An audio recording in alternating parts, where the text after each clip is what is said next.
ಶಿವಗುರು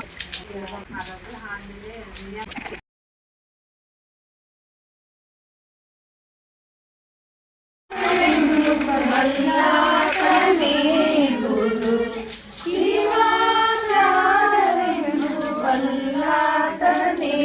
ಗುರು ಶಿವಗುರು ವಲ್ಲಾತನೇ ಗುರು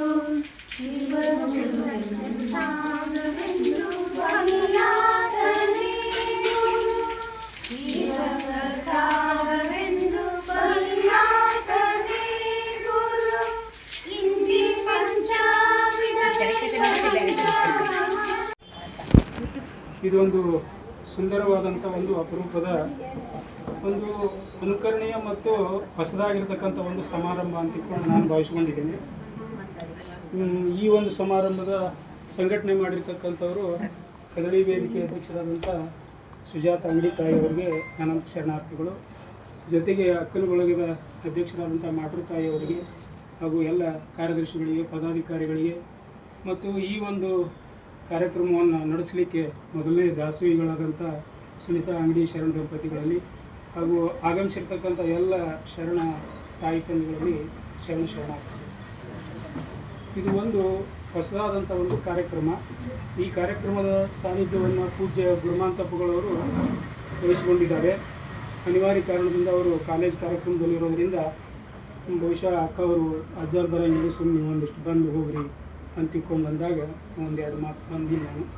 ಒಂದೇನು ಅಂತಂದರೆ ಸುಮಾರು ಮೇಡಮ್ಮರು ಜನಕುಲ ಮೇಡಮ್ಮರು ಮನೆ ಅದು. ಜನಕುಲ ಮೇಡಮ್ಮರ ಮನೆ ಒಳಗೆ ಒಂದು ಇಂಥದ್ದೊಂದು ವಚನ ಸೌರಭ ಕಾರ್ಯಕ್ರಮ ಮಾಡಿದ್ರು. ಆವತ್ತಿನ ದಿವಸ ಸುಮ್ಮನೆ ಕರೆದಿದ್ರು. ಬಂದಾಗ ನೋಡಿ ಯಾರು ಗಂಡ್ಮಕ್ಳು ನಾನೊಬ್ಬನೇ ಕರೀತಾರೆ ಅಂತ ತಿಳ್ಕೊಂಡು ನನಗೂ ಮುಸುಗುರ ತರಕಂತೂ ಮುಸುಗುರ ಆಯಿತು. ಅವತ್ತು ಹಂಗೆ ಒಬ್ಬನೇ ಇದ್ದೆ, ಹೋಗಿದ್ದೆ. ಅಲ್ಲಿ ಹೋದಾಗ ಅಜ್ಜಾರು ಕೂಡ ನಾನು ಲಿಂಗ್ಸೂರಿಗೆ ಹೋಗಿದ್ದೆ.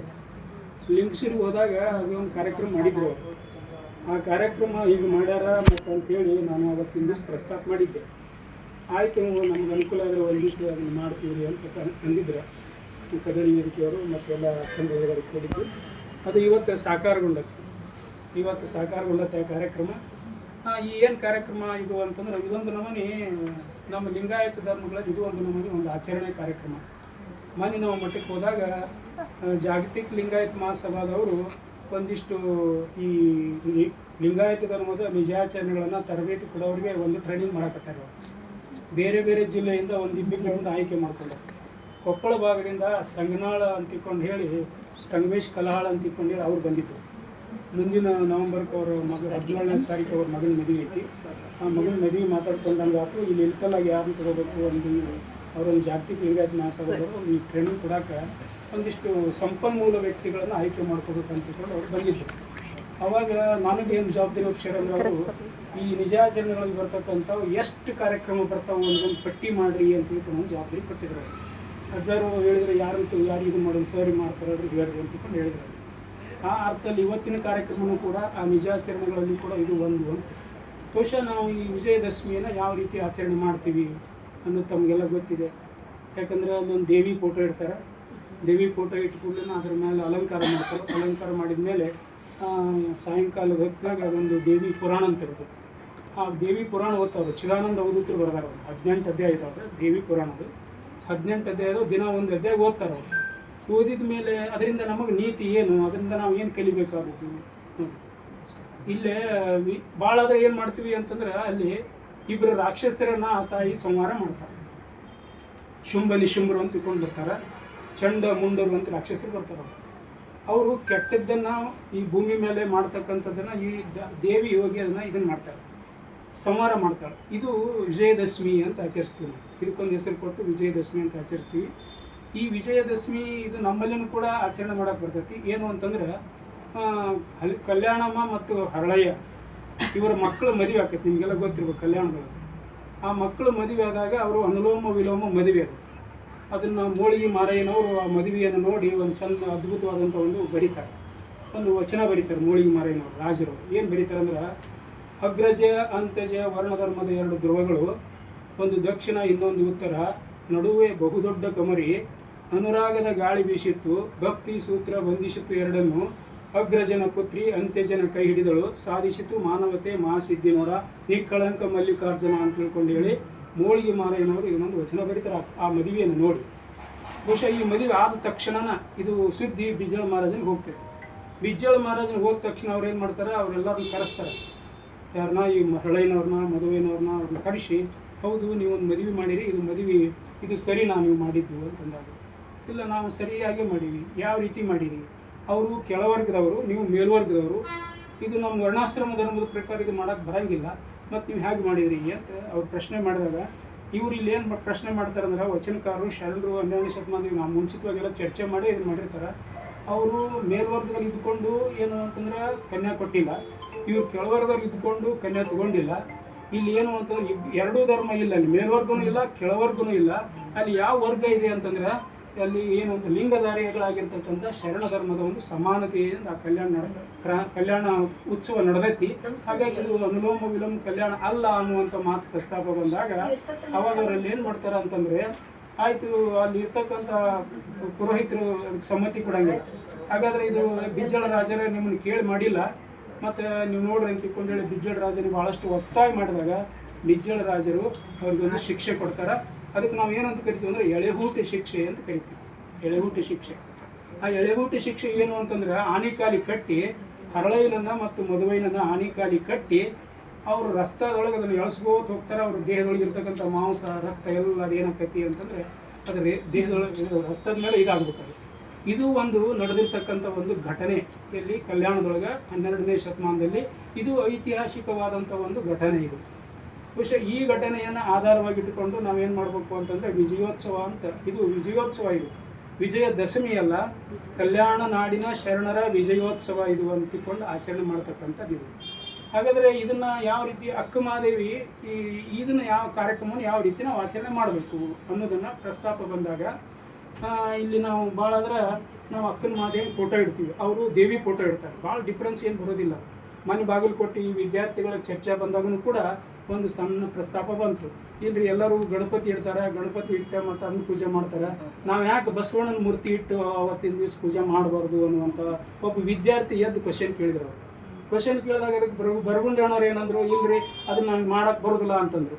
ಆವಾಗ ಅಲ್ಲೇ ಇದ್ದಂಥ ಒಬ್ಬರು ಸ್ವಾಮಿಗಳು ಬಾಲ್ಕಿಯಾಚಾರ್ಯ ಏನಂದ್ರು, ಅದು ನಡೀತೈತಿ, ಮತ್ತು ಈಗ ನಾವು ಇಲ್ಲಿ ಇದನ್ನು ಬಸವಣ್ಣನ ಮೂರ್ತಿ ಇಟ್ಟಿವಿ ಅದಕ್ಕೆ ಪುಷ್ಪಾರ್ಪಣೆ ಮಾಡ್ತೀವಿಲ್ಲ, ನಡೀತೈತಿ ಅನ್ನುವಂಥ ಮಾತಂದ್ರು. ನಾವು ಏನು ಮಾಡಬೇಕಾಗಿದೆ ಅಂತಂದರೆ ನಮ್ಮ ಆಚರಣೆಗಳನ್ನೇ ಆಚರಿಸಬೇಕಾತಂದ್ರೆ ಈ ರೀತಿಯಾಗಿರ್ತಕ್ಕಂಥ ಅಕ್ಕಮಹಾದೇವಿ ಫೋಟೋವನ್ನು ಅಲ್ಲಿ ಇಟ್ಟು, ಅಕ್ಕಮಹಾದೇವಿ ನಮ್ಗೆ ಇತಿಹಾಸದೊಳಗೆ ಐತಿಹಾಸಿಕ ಒಂದು ದಾಖಲೆಗಳದಾವ. ಅಕ್ಕಮಹಾದೇವಿ ಮೊದಲನೇದು ಇತಿಹಾಸ ನಮ್ಗೆ ಸಿಗೋದು ಅಕ್ಕಮಹಾದೇವಿ ಚರಿತ್ರೆ ಸಾಧನೆ ಸಿಗೋದು ಯಾರಿಂದ ಅಂತಂದರೆ ಮಾತಾ ಮಹಾದೇವಿ ಮತ್ತು ಲಿಂಗಾನಂದ ಸ್ವಾಮಿಗಳಿಂದ. ತರಂಗಿಣಿ ಅಂತಕ್ಕಂಥ ಒಂದು ಕಾದಂಬರಿ ಬರ್ತದೆ, 700 ಪುಟಕ್ಕಿಂತಲೂ 800 ಪುಟಕ್ಕಿಂತಲೂ ಅದ್ಭುತವಾದಂಥ ಕಾದಂಬರಿ. ಬಹುಶಃ ಆ ಕಾದಂಬರಿಯನ್ನು ಓದಿದ ಮೇಲೆ ನಾನು ಹಿಂಗಾಯ್ತಲ್ಲ, ಆ ಕಾದಂಬರಿ ಓದುತನ ನಾನು ಎದ್ದಿದ್ದಿಲ್ಲ. ಆ ಕಾದಂಬರಿ ಓದುತನ ಅಂತ ಒಂದು ಅದ್ಭುತ ಕಾದಂಬರಿ ಅದು, ಭಾಳ ಸುಂದರವಾದಂಥ ಕಾದಂಬರಿ, ಅಷ್ಟೇ ಅಲಂಕಾರಿಕವಾದಂಥ ಕಾದಂಬರಿ ಅದು. ಯಾವುದು? ತರಂಗಿಣಿ ಅಂತಕ್ಕಂಥದ್ದು, ಮಾತಾ ಮಹಾದೇವಿಯವರು ಬರೆದಿರ್ತಕ್ಕಂಥ ತರಂಗಿಣಿ ಅನ್ನುವಂಥ ಕಾದಂಬರಿ ಅದು. ಅದರ ನಂತರ ಬರ್ತಕ್ಕಂಥದ್ದು ಅಕ್ಕಮಹಾದೇವಿ ಚರಿತ್ರೆ ಎದುರಾಗಿ ಬರ್ತೈತಿ ಅಂದರೆ ನಮ್ಮ ತಿಪ್ಪೇರುದ್ರ ಸ್ವಾಮಿಯವರು ಬರೆದಿರ್ತಕ್ಕಂಥ ಕದಳಿ ಕರ್ಪೂರದೊಳಗೆ ಗೊತ್ತು, ಅದು ಅಷ್ಟೇ ಅದ್ಭುತವಾದಂಥ ಒಂದು ಕಾದಂಬರಿ. ನೋಡಿರಿ, ಅವ್ರು 18 ಅಧ್ಯಾಯ ಓದ್ತೀವಿ ನಾವು. ಅದನ್ನು ನಾವು ಏನು ಮಾಡಬೇಕು ಅಂತಾರೆ, ಈ ಒಂದೊಂದು ಅಧ್ಯಾಯ ಒಂದೊಂದು ಮಾಡಿಕೊಂಡು ನಾವೆಲ್ಲರೂ ಕೂತ್ಕೊಂಡು ಓದ್ಬೋದು ನಾವು. ಯಾಕಂದರೆ ಅಕ್ಕಮಹಾದೇವಿ ಜೀವನ ಚರಿತ್ರೆ ಓದ್ಬೋದು, ಆ ಒಂದು ದಿವಸ ಆ ಚರಿತ್ರೆ ಓದ್ಬೇಕು. ಆ ನಂತರ ಮತ್ತೆ ಅಕ್ಕಮಹಾದೇವಿ ಜೀವನ ಚರಿತ್ರೆ ಸಿಗುತ್ತೆ ನಮಗೆ. ಇಲ್ಲಿ ಹಾವೇರಿಯಲ್ಲಿ ಒಬ್ಬರು ದೊಡ್ಡ ಮನಿ ಅಂತ ಒಬ್ಬರು ಪ್ರೊಫೆಸರ್ ಆಗಿದೆ ನಿವೃತ್ತ, ಅವರು ಕೂಡ ಶರಣೆಯರ ಕಾದಂಬರಿಗಳು ಅಂತ ಬರೀತಾರೆ. ಅದರಾಗೂ ಕೂಡ ಏನು ಅಂತಾರೆ ಅಕ್ಕಮಹಾದೇವಿ ಸಮಗ್ರವಾದಂಥ ಜೀವನ ಚರಿತ್ರೆ ಸಿಗ್ತೈತೆ. ಆಮೇಲೆ ವಚನ ಸಾಹಿತ್ಯದೊಳಗಂತೂ ಸಾಕಷ್ಟು ಅಕ್ಕಮಹಾದೇವಿ ದಾಖಲೆ ಸಿಗ್ತಾವೆ. ಇವೆಲ್ಲ ನಮಗೇನಪ್ಪ ಅಂದ್ರೆ ಪೌರಾಣಿಕದ ಕಲ್ಪನೆಗಳಲ್ಲ, ಯಾವುವು ಕೂಡ ಮತ್ತು ಕಾಲ್ಪನಿಕ ಕಲ್ಪನೆಗಳಲ್ಲ, ಪುರಾಣದ ಸಹಿತವಾದಂಥ ಕಲ್ಪನೆಗಳು ಕೂಡ ಅಲ್ಲ. ಇವೆಲ್ಲ ನಮಗೇನಾದ್ರೆ ಐತಿಹಾಸಿಕವಾದಂಥ ದಾಖಲೆಗಳು. ಯಾವುದು ಐತಿಹಾಸಿಕವಾದಂಥ ದಾಖಲೆ ಇರ್ತೈತಿ, ಯಾವುದು ವೈಜ್ಞಾನಿಕವಾಗಿರ್ತೈತಿ, ಯಾವುದು ತಾತ್ವಿಕವಾಗಿರ್ತೈತಿ, ಅದು ಯಾವಾಗಲೂ ಕೂಡ ಆಚರಣೆಗೆ ನಮ್ಗೆ ಭಾಳ ಸರಳ ಆಕೈತಿ, ನಮ್ಮ ಬದುಕಿಗೆ ಭಾಳ ಹತ್ತಿರವಾಗಿರ್ತಕ್ಕಂಥ ಒಂದು ಸಾಹಿತ್ಯ ಅದು. ಹೀಗಾಗಿ ಆ ಸಾಹಿತ್ಯವನ್ನು ನಾವು ಏನು ಮಾಡಬೇಕು ಅಂತಂದ್ರೆ ಈ ದಿನನಿತ್ಯ ಅದನ್ನು ಅಧ್ಯಯನ ಮಾಡ್ಕೋತ ಬರಬೇಕು. ಆಮೇಲೆ ಒಬ್ಬೊಬ್ರು ಈಗ ನಮಗೆ 30 ದಿವಸ ಬರ್ತೈತಿ, ಇದು ಒಂದು 10 ದಿವಸ ಬರ್ತೈತಿ. 10 ದಿವಸ ಬಂದಾಗ ನಾವೇನು ಮಾಡ್ಕೊಂಡು ಒಬ್ಬರಿಗೆ ಒಂದೊಂದು ಟಾಪಿಕ್ ಕೊಟ್ಟು ಬಿಡ್ಬೇಕು. ಅಂದ್ರೆ ಭಾಳಷ್ಟು ಬಂದು ಶರಣೆಯರು ಬರ್ತಾರೆ ನಮಗೆ. ಇವತ್ತು ಅಕ್ಕನ ತಾಯಿ ಬಗ್ಗೆ ಭಾಳ ಚೆನ್ನಾಗಿ ಮಾತಾಡಿದ್ರು ಅವರು. ವಚನಗಳನ್ನು ಕೊಡ್ತುಕೊಂಡು ಭಾಳ ಚೆನ್ನಾಗಿ ಅಕ್ಕಮಹಾದೇವಿ ಮೊಟ್ಟ ಮೊದಲು ಏನು ಅಂತಂದರೆ ಆ ಮಹಿಳಾ ಸ್ವಾತಂತ್ರ್ಯಕ್ಕೆ ಮೊದಲು ಯಾರಾದರೂ ಇದ್ರೆ ಅಕ್ಕಮಹಾದೇವಿ ಅಂತ ತಿಳ್ಕೊಂಡು ಹೇಳಿದರು. ಅದು ನಿಜಾನೇ. ಯಾಕಂದ್ರೆ ಅಕ್ಕಮಹಾದೇವಿ ಬಹುಶಃ ರಾಜ ಪ್ರಭುತ್ವ ಇದ್ದಾಗ ಸತ್ಯದಾಗ ರಾಜನನ್ನು ಎದುರಿಸಿದ್ದಾರೆ. ಇವರೆಲ್ಲರೂ ಏನು ಮಾಡ್ಯಾರ ಅಂದ್ರೆ ಉಳಿದವರೆಲ್ಲರೂ ದೇವಿಯವರು ಕೈಯೊಳಗೆ ಆಯುಧಗಳನ್ನು ಹಿಡ್ಕೊಂಡು ಎಲ್ಲ ಎದುರಿಸ್ಯಾರ. ಆದರೆ ಅಕ್ಕಮಹಾದೇವಿ ಎದುರಿಸಿದ್ದು, ಕೌಶಿಕ ಮಹಾರಾಜನ ಎದುರಿಸಿದ್ದು ಯಾವ ಆಯುಧವನ್ನು ಹಿಡ್ಕೊಂಡು ಕೂಡ ಎದುರಿಸಲಿಲ್ಲ. ಆದರೆ ಏನು ಯಾವ ರೀತಿಯಾಗಿ ಕೌಶಿಕ ಮಹಾರಾಜನ ಎದುರಿಸಿದ್ಲು ಅಂತಂದ್ರೆ ಅರಮನೆಗೆ ಹೋಗ್ತಾಳೆ, ಅವ್ರ ತಾಯಿ ತಂದೆಗೆ ಭಾಳ ತೊಂದರೆ ಬರ್ತೈತಿ, ರಾಜ ಮನಸ್ಸು ಮಾಡ್ತಾನೆ, ಹೇಳಿ ಕಳಿಸ್ತಾನೆ ಮದುವೆ ಆಗ್ಬೇಕಂತ ತಿಳ್ಕೊಂಡು ಹೇಳಿ, ನಿಮ್ಮ ತಾಯಿ ತಂದೆಗೆ ತೊಂದರೆ ಆಗ್ಬೇಕಂತ ತಿಳ್ಕೊಂಡು ಹೇಳಿ ಅರಮನೆಗೆ ಹೋಗ್ತಾಳೆ. ಅರಮನೆಗೆ ಹೋಗಿ 3 ಕಂಡೀಷನ್ ಆಗ್ತಾಳೆ ರಾಜನಿಗೆ. ಆ 3 ಕಂಡೀಷನ್ ಮುರಿದೆ ಅಂದ್ರೆ ನಮ್ಗೆ ನಿಮ್ಗೆ ಲಗ್ನ ಇಲ್ಲ, ಆಮೇಲೆ ಮುರಿಲಿಕ್ಕಂದ್ರೆ ನಾವು ವಿಚಾರ ಮಾಡ್ತೀನಿ ಅಂತ ಹೇಳಿದಾಗ ಅವಾಗ ಅಲ್ಲೊಂದು ವಚನ ಹೇಳ್ತಾಳೆ. ಏನು ಅಂತಂದ್ರೆ ಎಮ್ಮೆಗೊಂದು ಚಿಂತೆ, ಸಮಗಾರಗೊಂದು ಚಿಂತೆ, ಧರ್ಮಗೊಂದು ಚಿಂತೆ, ಕರ್ಮಿಗೊಂದು ಚಿಂತೆ, ನಿನಗೆ ನಿನ್ನ ಕಾಮದ ಚಿಂತೆ, ನನಗೆ ನನ್ನ ಚೆನ್ನ ಮಲ್ಲಿಕಾದು ಒಲಿಸುವ ಚಿಂತೆ, ಒಲ್ಲಿ ಹೋಗು ಚೀ ಸೆರಗು ಬಿಡು ಮುರುಳೇನು ಅಂತ ಮಾತನ್ನು ಹೇಳ್ತಾರೆ. ಈ ರೀತಿಯಾಗಿರ್ತಕ್ಕಂಥ ಕೌಶಿಕ ಮಹಾರಾಜನ ದರ್ಪ, ದೌರ್ಜನ್ಯ, ರಾಜಪ್ರಭುತ್ವ, ಅವನಲ್ಲಿರ್ತಕ್ಕಂಥ ಅಹಂಕಾರವನ್ನೆಲ್ಲ ನಿರಸನಗೊಳಿಸ್ತಕ್ಕಂಥ ಏನು ವಿಧಾನ ಇತ್ತಲ್ಲ, ಇದು ನಿಜವಾದ ಏನಪ್ಪ ಅಂತಂದರೆ ಯುದ್ಧ, ಮಾನಸಿಕವಾದಂಥ ಯುದ್ಧ ಇದು. ಅವರೆಲ್ಲ ರಕ್ತಪಾತದಿಂದ ಯುದ್ಧವನ್ನು ಮಾಡಿ ಅನೇಕ ರಾಕ್ಷಸರನ್ನು ಸಂಹಾರ ಮಾಡಿದ್ದು, ಅದು ಒಂದು ಪೌರಾಣಿಕವಾದ ಕಲ್ಪನೆ, ಅದಕ್ಕೆ ಯಾವುದೇ ಇತಿಹಾಸದ ಆಧಾರಗಳಿಲ್ಲ. ಆದರೆ ಇಲ್ಲಿ ಅಕ್ಕಮಹಾದೇವಿ ಕೌಶಿಕನನ್ನು ಎದುರಿಸಿದ್ದು ನೋಡಿದರೆ ಮಾನಸಿಕವಾಗಿ ಕೌಶಿಕನನ್ನು ಎದುರಿಸಿ ಮುಂದೆ ಅದೇ ಕೌಶಿಕ ಅದೇ ಕಾದಂಬರಿಯಲ್ಲಿ ಬರ್ತಾವೆ. ಅಕ್ಕಮಹಾದೇವಿನ ಹುಡುಕೊಂಡು ಹೋಗಿ ಕದಲಿಗೆ ಹೋಗಿ ಅವನು ಕೂಡ ಸನ್ಯಾಸಿ ದೀಕ್ಷೆಯನ್ನು ಅಕ್ಕಮಹಾದೇವಿ ಕಡೆಯಿಂದ ತಗೋತಾನೋ ಅನ್ನುವಂಥ ಒಂದು ವ್ಯವಸ್ಥೆಯನ್ನು ನಾವು ಈ ಕಾದಂಬರಿಯಲ್ಲಿ ಓದ್ತೀವಿ. ಹಾಗಾಗಿ ಇಂಥ ಅಕ್ಕಮಹಾದೇವಿಯ ಜೀವನ ಚರಿತ್ರೆಯನ್ನು ನಮಗೆಲ್ಲ ಆದರ್ಶ ಆಗಬೇಕು, ನಮ್ಮೆಲ್ಲ ತಾಯಂದ್ರಿಗೆ ಆದರ್ಶ ಆಗಬೇಕು. ಅದ್ರ ಜೊತೆಗೆ ಉಳಿದಿರ್ತಕ್ಕಂಥ ಶರಣೆಯರ ಜೀವನ ಚರಿತ್ರೆ ಕೂಡ ನಮ್ಗೆ ಆದರ್ಶ ಆಗಬೇಕು. ಆ ಆದರ್ಶ ಆಗಬೇಕಂತಂದ್ರೆ ಈ 9 ದಿನಕ್ಕೆ ಒಬ್ಬೊಬ್ರದ್ದು ಏನಂದ್ರೆ ಒಂದೊಂದು ಚರಿತ್ರೆಯನ್ನು ಒಬ್ಬೊಬ್ರಿಗೆ ಕೊಟ್ಬಿಡ್ರಿ, ಅವರು ತಯಾರಿ ಮಾಡ್ಕೊಂಡು ಬಂದು ಅದನ್ನು ಅವರು ಸರಿಯಾದ ರೀತಿಯಲ್ಲಿ ಇಲ್ಲಿ ಅನುಭವಿಕರು ಸಾಕಷ್ಟು ಅದರ ಮತ್ತು ಬೇರೆದವ್ರಿಗೆ ಯಾರಿಗೆ ಕರೆಸ್ಬಿಡ್ರಿ, ನೀವೇ ಎಲ್ಲರೂ ಒಬ್ಬೊಬ್ಬರು ಇದನ್ನು ಮಾಡಿರಿ. ನಾವು ಲಿಂಗಸೂರಿಗೆ ಹೋದಾಗ ಅವ್ರ ತಾಯಂದಿರಲ್ಲಿ ಲಿಂಗಮ್ಮ ಸತ್ಯಂಪೇಟೆಯವರ ಲಿಂಗಣ್ಣ ಸತ್ಯಂಪೇಟೆಯವ್ರ ಮನೆಯವರು, ಗಂಗಮ್ಮ ತಾಯಿ ಸತ್ಯಂಪೇಟೆಯವರು ಈ ಒಂದು ಕಾರ್ಯಕ್ರಮವನ್ನು ಸಂಘಟನೆ ಮಾಡಿದರು. ಮಾಡಿ 9 ದಿವಸ 9 ಮನೆಯಾಗ ನಡೆಸಿ ಕೊನೆಯ ದಿವಸ ಅಜ್ಜಾರನ್ನು ಕರೆಸಿ ಸಮಾರಂಭ ಮಾಡಿದ್ರು. ಆ ಕಾರ್ಯಕ್ರಮದ ಸಲುವಾಗಿ ನೀವು ಕೂಡ ಏನು ಮಾಡಿರಿ ಅಂತಂದ್ರೆ ಈ ಕಾರ್ಯಕ್ರಮಕ್ಕೊಂದು ಅಜ್ಜಾರ ಹೆಸರು ಕೊಟ್ಟಾರೆ, ಭಾಳ ಚಂದ ಅಂತ ಹೆಸರು ಕೊಟ್ಟಾರೆ. ಏನಂದ್ರೆ ವಚನ ಉಡಿ ಅನ್ನುವಂಥ ಕಾರ್ಯಕ್ರಮ. ವಚನ ಉಡಿ ಅನ್ನುವಂಥ ಕಾರ್ಯಕ್ರಮ ಹೆಸರು ಕೊಟ್ಟಾರೆ, ಭಾಳ ಚಂದ. ಅದು ನಾವೇನು ಮಾಡ್ತೀವಿ, ಭಾಳ ಸಂದರ್ಭದಲ್ಲಿ ಮನೆಗೆ ಬಂದಾಗ ಹೆಣ್ಮಕ್ಳಿಗೆ ಉಡಿ ತುಂಬ್ತೀವಿ. ಉಡಿ ತುಂಬ ಮುಂದೆ ಏನು ಮಾಡ್ತೀವಿ, ಅನೇಕ ವಸ್ತುಗಳನ್ನು ನಾವು ನಿಮಗೆಲ್ಲ ಗೊತ್ತಿರ್ತಾವೆ, ನಾನು ಅದು ಹೇಳ್ಬೇಕಾಗಿಲ್ಲ. ಆ ಉಡಿ ತುಂಬ ಕಾರ್ಯಕ್ರಮ ಬದಲಾಗಿ ಏನು ಮಾಡಬೇಕು ಅಂದ್ರೆ ಇಲ್ಲಿ ವಚನ ಸಾಹಿತ್ಯ, ವಿಭೂತಿ, ವಚನ ಸಾಹಿತ್ಯ, ಇದನ್ನೆಲ್ಲ ಉಡಿ ತುಂಬುವಂಥ ವಚನ ಪುಸ್ತಕ, ಅಕ್ಕಮಹಾದೇವಿ ಜೀವನದ ಭಾವಚಿತ್ರ, ಬಸವಣ್ಣನ ಭಾವಚಿತ್ರ ಇಟ್ಟು ಅವರು ಉಡಿ ತುಂಬುವಂಥ ವ್ಯವಸ್ಥೆಯನ್ನು ಕೂಡ ಇಲ್ಲಿ ಮಾಡಿದ್ದಾರೆ. ಅದು ಒಳ್ಳೆಯದು. ಇನ್ನು ಕೆಲವು ಸಂದರ್ಭದಲ್ಲಿ ಹೆಣ್ಮಕ್ಳು ಭಾಳ ಹಬ್ಬಗಳಿರ್ತಾವೆ, ಹೆಣ್ಮಕ್ಳು ಭಾಳ ಆಚರಣೆ ಮಾಡ್ತಿರ್ತಾರೆ. ನನಗೆ ಒಂದು ಏನು ಸಂಶಯ ಅಂದರೆ, ಈಗ ಮದುವೆ ಆದ ಕೂಡಲೇ ಸೊಸಿನ ಮನೆಗೆ ಕರ್ಕೊಂಡ್ಬರ್ತಾರೆ ಎಲ್ಲರೂ. ಅಲ್ಲಿ ಒಂದು ಪಾಯಿಂಟ್ ನನಗೆ ಇದನ್ನ ಹೇಳ್ಬೇಕಂತ ಅನಿಸೈತಿ. ಮಾಡಿ 1 ವರ್ಷದಿಂದ ಹೇಳಿದ್ನಿ, ಇದು ಇವತ್ತು ಜಾರಿಗೆ ಬಂದೈತಿ. ಇವತ್ತೊಂದು ಏನಾರು ಹೇಳಿ ಸರ್ ಬರ್ತಾರೋ ಮತ್ತು ಏನಾದ್ರು ಹೇಳಿ ಹೋಗ್ಬಿಡ್ತಾರೋ ಅಂತ ಅದು ಆಗಬಾರ್ದು. ಸುಮ್ಮನೆ ನಿಮ್ಮ ಮನಸ್ಸು ಎಲ್ಲರೂ ಒಪ್ಪಿದ್ರೆ ಅದು ಸ್ವೀಕಾರ ಮಾಡಿರಿ. ಈಗ ಮದುವೆ ಆಗ್ತೈತಿ, ಮದುವೆ ಆದ ಕೂಡಲೇ ಆ ಸೊಸಿನ ಮನೆಗೆ ಕರ್ಕೊಂಡ್ಬರ್ತಾರೆ. ಮನೆಗೆ ಕರ್ಕೊಂಡ್ಬಂದ್ಮೇಲೆ ಅಲ್ಲೇ ನಿಂದಿರಿಸಿ ಅಲ್ಲೊಂದು ಸೇರು ಇಡ್ತಾರೆ, ಸೇರು ತುಂಬ ಅಕ್ಕಿಟ್ಟಿರ್ತಾರೆ, ಅದ್ರ ಮೇಲೆ ಒಂದು ಬೆಲ್ಲದ ಹಚ್ಚಿಟ್ಟಿರ್ತಾರೆ. ಆಮೇಲೆ ಆ ಹೆಣ್ಮಗಳ ಕಡೆಯಿಂದ ಎಡಗಾಲಿನ ದಪ್ಪತ್ತು ಒದಿ ಅಂತಾರೆ. ಗಾಲಿಯೊಳಗೆ ಎಡಗಾಲಿ ಒದಿತಾಳು ಗೊತ್ತಾಗೋದಿಲ್ಲ. ಆಮೇಲೆ ಅದನ್ನ ನೋಡಿ, ಈಗ ಅನ್ನ ಊಟ ಮಾಡತಕ್ಕಂಥ ಅನ್ನ ಅದನ್ನ ನಾವು ಒದಿಬಾರ್ದು. ನಾವು ಇಲ್ಲೆಲ್ಲರೂ ಒಂದಿಷ್ಟು ಅಕ್ಕಿ ಬಿದ್ದಿದ್ರೆ, ಜೋಳ ಬಿದ್ದಿದ್ರೆ ಒಂದು ತೆಗೆದು ಒಂದು ಕಡೆ ಹಾಕ್ತೀವಿ, ಅಥವಾ ಅನ್ನ ಬಿದ್ದಿದ್ರೆ ಅದನ್ನ ಹಿಂಗೆ ತೇಲಿ ಹನಿ ಮುಟ್ಟಿ ಬೇರೆ ಕಡೆ ಹಾಕ್ತೀವಿ. ಆದರೆ ಅದನ್ನ ಏನು ಮಾಡ್ತಾರೆ, ಜೋರ ಹಿಂಗೆ ಒದಿಬೇಕಂತ. ಯಾಕೆ ಒದಿಬೇಕು ಅನ್ನೋದನ್ನ ಇವೆಲ್ಲ ವೈದಿಕ ಕಲ್ಪನೆಯಿಂದ ಪುರೋಹಿತರಿಂದ ಬಂದಿದ್ದು. ಇವೆಲ್ಲ ನಮ್ಮ ಆಚರಣೆಗಳು ಯಾವ ಅಲ್ಲಿವು, ನಮ್ಮ ಲಿಂಗಾಯತರ ಆಚರಣೆಗಳಂತೂ ಯಾವ ಅಲ್ಲಿವು. ಯಾಕಂದ್ರೆ ಆ ಶೇರ್ನಾಗಿನ ಅಕ್ಕಿ ಎಷ್ಟು ದೂರ ಬೀಳ್ತ ಚೆಲ್ತಾವ ಅಷ್ಟು ಅವ್ರ ಮನೆ ಹುಕ್ಕತತಿ ಅಂತ ತಿಳ್ಕೊಂಡು, ಅದೇನು 1 ಮಾರ್ಚಲ್ಲಿ 2 ಮಾರ್ಚ್ ಅಂದ್ರೆ ಅಷ್ಟು ಅವ್ರ ಮನೆ ಏರ್ತತಿ, ಅಷ್ಟು ಅವ್ರ ಮನೆ ಹುಕ್ಕತತಿ ಅಂತ ತಿಳ್ಕೊಂಡು ಹೇಳಿ ಆ ಶೇರ್ನ ಅಕ್ಕಿ ಎಲ್ಲ ಒದಿಸ್ತಾರೆ. ಇದು ನಾವು ಹಂಗೆ ಪ್ರಶ್ನೆ ಮಾಡೋದು, ನಾವು ಪ್ರಶ್ನೆ ಮಾಡ್ಕೊಂಡು ಇದು ಸರಿನಾ? ಹಾಗಾದ್ರೆ ಅದ್ರ ಬತ್ತಲು ಪರ್ಯಾಯವಾಗಿ ವ್ಯವಸ್ಥೆಗಳು ಏನಾರು ಅದಾವು, ಏನು ಮಾಡಬೇಕು ಅಂತ ಆಲೋಚನೆ ಮಾಡಿದರೆ ಅವತ್ತು ಬಸವಣ್ಣವ್ರದ್ದು ಒಂದು ಇದನ್ನ ಇಡಬೇಕು. ಏನೋ ಒಂದು ಸಣ್ಣ ಕುರ್ಚಿ ಇಡಬೇಕು. ಕುರ್ಚಿ ಇಟ್ಟ ಮೇಲೆ ಅದನ್ನು ಬಸವಣ್ಣವ್ರ ಭಾವಚಿತ್ರ ಇಡಬೇಕು. ಅದ್ರ ಮೇಲೆ ಒಂದು ವಿಭೂತಿ ಇಡಬೇಕು. ವಿಭೂತಿ ಇಟ್ಟ ಮೇಲೆ ಅವ್ರು ಬಂದು ಕೂಡಲೇನ, ಆ ಸೊಸೀನ ಬಂದು ಕೂಡಲೇನ ಅವರಿಬ್ಬರಿಗೂ ಕೂಡ ಏನು ಮಾಡ್ಬೇಕಂದ್ರೆ ಅದು ವಿಭೂತಿ ಹಚ್ಚುವ ಅಂತ ಹೇಳ್ಬೇಕು. ಆಮೇಲೆ ಅವ್ರಿಗೊಂದು ಬಸವಣ್ಣವ್ರ ಫೋಟೋ ಕೊಡಬೇಕು, ಆಮೇಲೆ ಹೂ ಕೊಡಬೇಕು. ಆ ಬಸವಣ್ಣವ್ರ ಫೋಟೋಕ್ಕೆ ನಮಸ್ಕಾರ ಮಾಡಬೇಕು. ನಮಸ್ಕಾರ ಮಾಡಿ ಆ ಬಸವಣ್ಣವ್ರ ಫೋಟೋ ಇಟ್ಕೊಂಡು ಅವ್ರು ಒಳಗೆ ಬಂದು ಈ ಕಡೆ ಇಟ್ಟು ಒಳಗೆ ಬರ್ಬೋದು. ಇದು ಇದು ನಮ್ಮ ಆಚರಣೆ. ಇದು ಲಿಂಗಾಯತರ ಆಚರಣೆ. ಇನ್ನೂ ಇಂಥವು ಭಾಳಷ್ಟು ಆಚರಣೆಗಳಿದಾವೆ. ಮತ್ತು ಒಮ್ಮೆ ಹೇಳಿದ್ರೆ ಸರ್ ಎಲ್ಲವೂ ಒಮ್ಮೆ ಇದು ಮಾಡಕತ್ತಾರೆ ನೋಡಿ ನಮ್ಗೆ ತಿಳ್ಕೊಂಡು ನನಗೆ ಬ್ಯಾಡ್ ಅಂತ ತಿಳ್ಕೊಂಡು ಹೇಳಿ, ದಯವಿಟ್ಟು ಇಂಥ ಆಚರಣೆಗಳನ್ನು ನಾವು ವೈದಿಕ ವ್ಯವಸ್ಥೆಯಿಂದ ಆದಷ್ಟು ನಮ್ಮದು ವೈದಿಕ ವ್ಯವಸ್ಥೆ ಅಲ್ಲ, 12ನೇ ಶತಮಾನದಾಗ ಬಸವಣ್ಣವ್ರು ಕೊಟ್ಟಾಗ ಆಚರಣೆ ಇದು.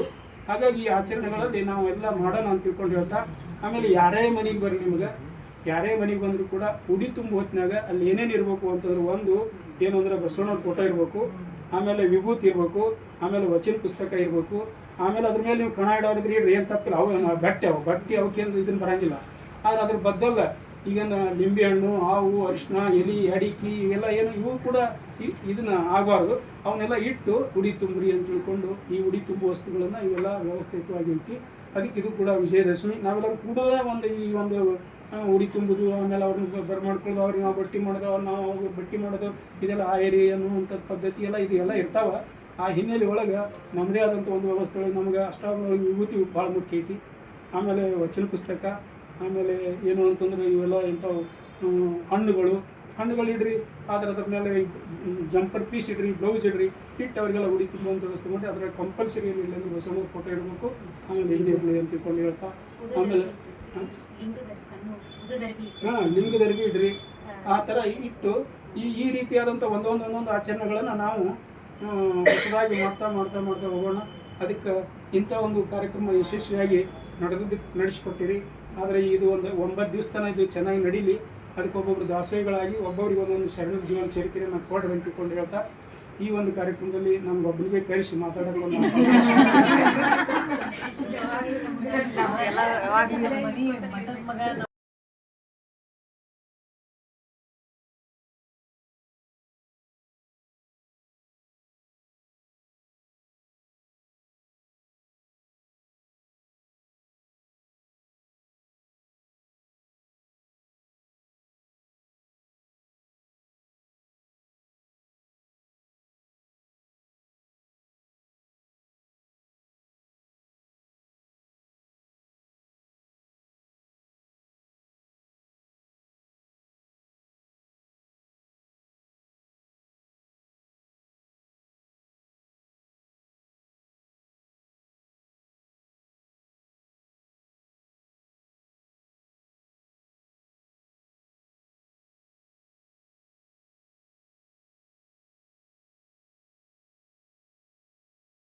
Important message regards your order. I and my team continuously check your order status, but again and again showing the delivery failed. Please let us know if you want to that shipment, so I will try to reattempt in next 24 hours. Keep shopping with us.